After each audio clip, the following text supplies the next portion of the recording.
Hello dear students, this is your Renu ma'am, and today we will further continue class 9 further topics, and today's topic is beta G potential energy. Okay, chapter work energy है class मतलब chapter number 11 जो है work energy, उसी में हमने kinetic energy previous class में कर लिया था. Now today we will do potential energy. तो बेटा जी पोटेंशियल एनर्जी होती क्या है? ठीक है, सिंपल से लैंग्वेज में अगर आपसे कहें बेटे जी कि पोटेंशियल एनर्जी जो है वो energy possess by a body due to its shape, size और कॉन्फ़िगरेशन वी कैन से. ठीक है, तो पोटेंशियल एनर्जी को डिफाइन कैसे करेंगे बेटे जी? Potential energy of an object is defined as the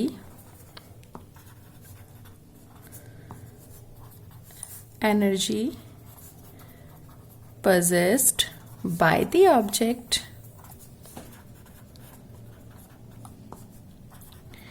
due to its shape,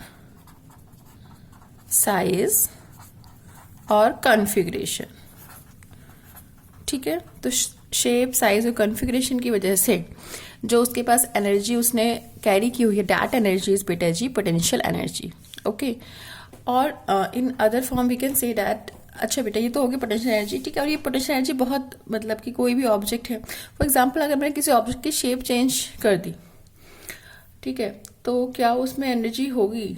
मतलब हमने मोशन में लेके नहीं आए, मोशन में लेके आते हैं तो हम क्या करते हैं, काइनेटिक एनर्जी बोल देते हैं कि energy possess by the body due to its motion. हमने मोशन में सपोज हमारे पास स्प्रिंग था, स्प्रिंग को हमने कंप्रेस किया, फिर एक्सपेंड किया, तो क्या उसके अंदर एनर्जी चेंज हुई? यस बेटा, उसमें एनर्जी चेंज हुई. यानी कि उसमें जो एनर्जी, उसमें जो साइज के साथ, शेप के साथ, कॉन्फ़िगरेशन के साथ में जो एनर्जी जुड़ी हुई थी, that is your potential energy. ठीक है, तो और इसकी जो यूनिट होती है बच्चे, it's SI unit is joule. ठीक है बेटा, पोटेंशियल एनर्जी और जो अभी 9th क्लास में आपकी बुक में एनसीईआरटी में टर्म है, that is your gravitational potential energy. Gravitational potential energy. Okay, ये क्या है बच्चे? ठीक है, ग्रेविटेशनल पोटेंशियल एनर्जी सिंपली आपके पास में, आपने किसी ऑब्जेक्ट को बेटा, सपोज करो यहाँ पे हमारे पास ग्राउंड पे कोई ऑब्जेक्ट रखा हुआ था, इसको आपने अपलिफ्ट किया, किसी पोजीशन A से पोजीशन B तक आपने इसे पहुंचा दिया. ठीक है, तो इसे शिफ्ट करने में आपको क्या करना पड़ा? वर्क करना पड़ा, and that work done stored in the form of gravitational potential energy. बेटा इसको पोटेंशियल एनर्जी भी बोल देते हैं वैसे, लेकिन जो करेक्ट वर्ड है, जो टर्म है, that should be gravitational potential energy. Okay, so it is gravitational potential energy of an object at a place और एट ए पोजिशन. ठीक है, प्रॉपरली लिखते हैं वैसे. तो gravitational potential energy of an object at a place, suppose B place पे बात कर रहे हैं. ठीक है, it is defined as the, कैसे डिफाइन करेंगे बेटा? Work done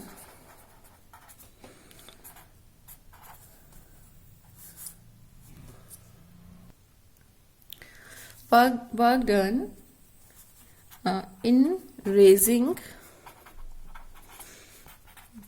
the object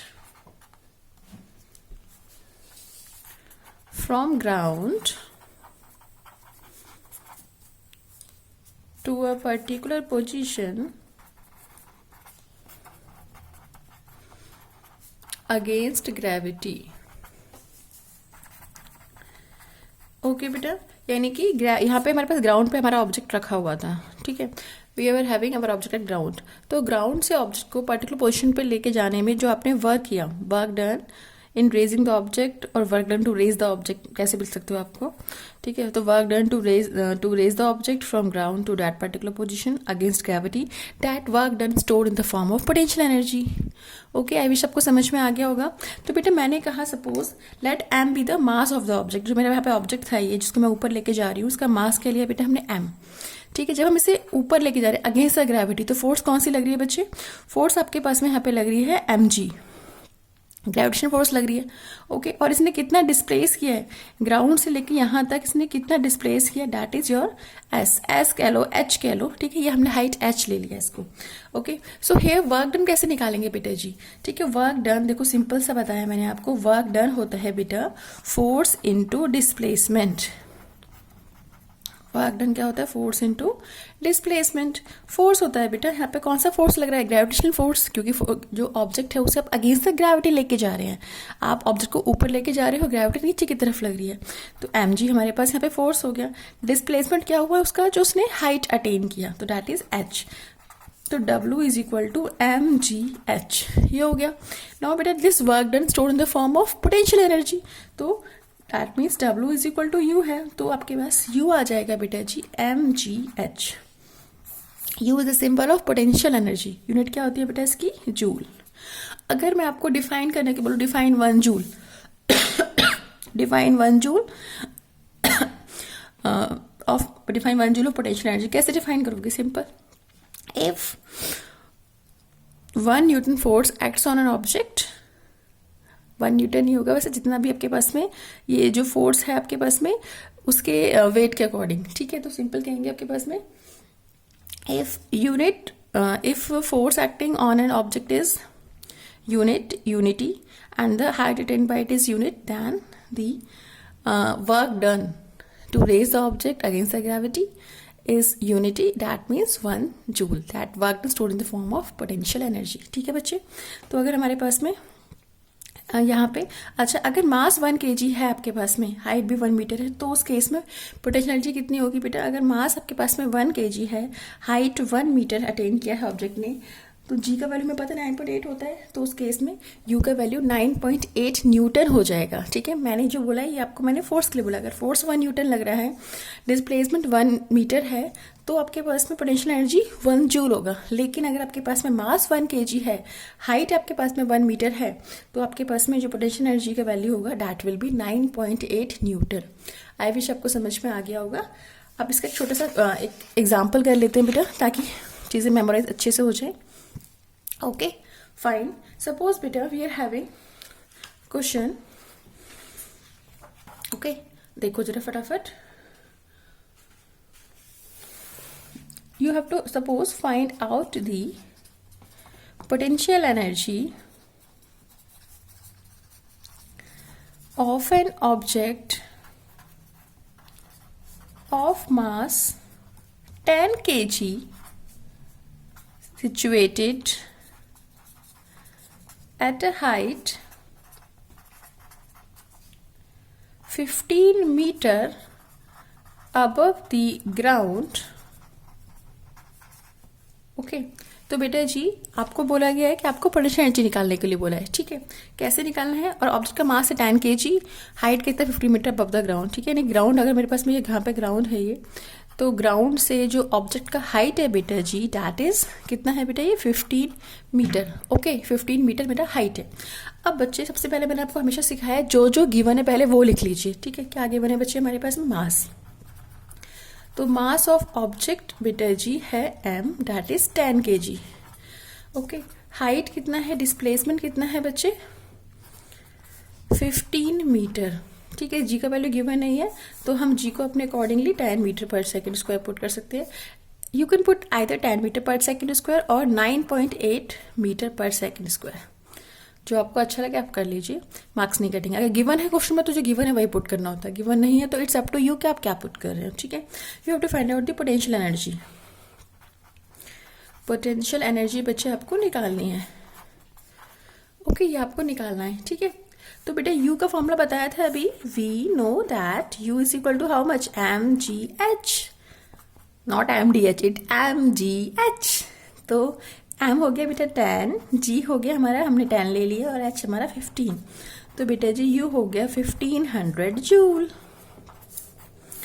okay, now अभी मैं आपको एक क्वेश्चन दे रही हूँ, वो क्वेश्चन का आंसर आपने मुझे कमेंट सेक्शन में भेजना है, उसका आंसर क्या होगा। ठीक है, सॉल्व करेंगे, try to solve the question. अगर नहीं हो पाएगा तो मैंने नेक्स्ट वीडियो में मतलब आपके लिए कर दूंगी, नो इश्यू। ओके चलिए बेटा जी, तो और इन केस अगर आपको वीडियो अच्छी लगती हो तो प्लीज़ इसको बाकी बच्चों के साथ भी शेयर करो, ताकि उनकी भी हेल्प हो पाए। ठीक है, मेनली पर्पस यही है कि टॉपिक वाइज आपका सारा कंटेंट फ्री में पूरा हो जाएगा बेटा। ठीक है, और बाकी बच्चे जो मतलब पढ़ना चाहते हैं उनकी भी हेल्प हो जाएगी। चलिए अभी मैं आपको क्वेश्चन दे रही हूँ फटाफट। ठीक है, a boy moves upstairs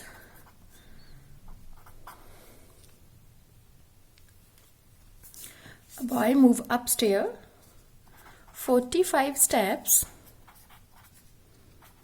okay, if mass of the boy is 50 kg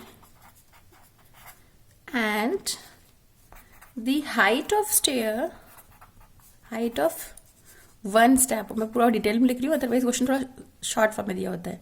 height of one step of stair is 15 centimetre.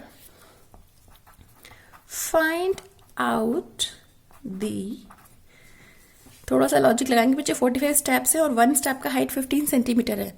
Hint दे रही हूँ तो आपको इसमें टोटल हाइट के लिए क्या करना पड़ेगा. अच्छा, सेंटीमीटर है तो ऑब्वियसली उसे मीटर में भी कन्वर्ट करना पड़ेगा, और फिर टोटल हाइट के लिए आपको इन दोनों को मल्टीप्लाई करोगे जब step number of steps into में हाइट ऑफ वन स्टेप, तो आपके पास में हाइट टोटल आ जाएगा. ठीक है, मैंने पास जो बॉय है उसने नीचे से ऊपर जाना शुरू किया तो इस तरीके से आएगा ना. तो हमारे पास में नेट जो हाइट आएगी बेटा वो कौन सी होगी, ये वाली हाइट होगी. इसका आंसर आप मुझे कमेंट सेक्शन में पक्का भेजेंगे. Okay, find out the potential energy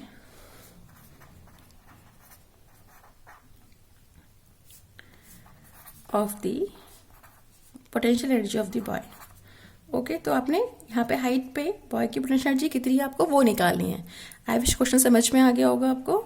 ठीक है, तो बेटे जी इसका सॉल्यूशन, इसका आंसर आप मुझे कमेंट सेक्शन में भेजेंगे.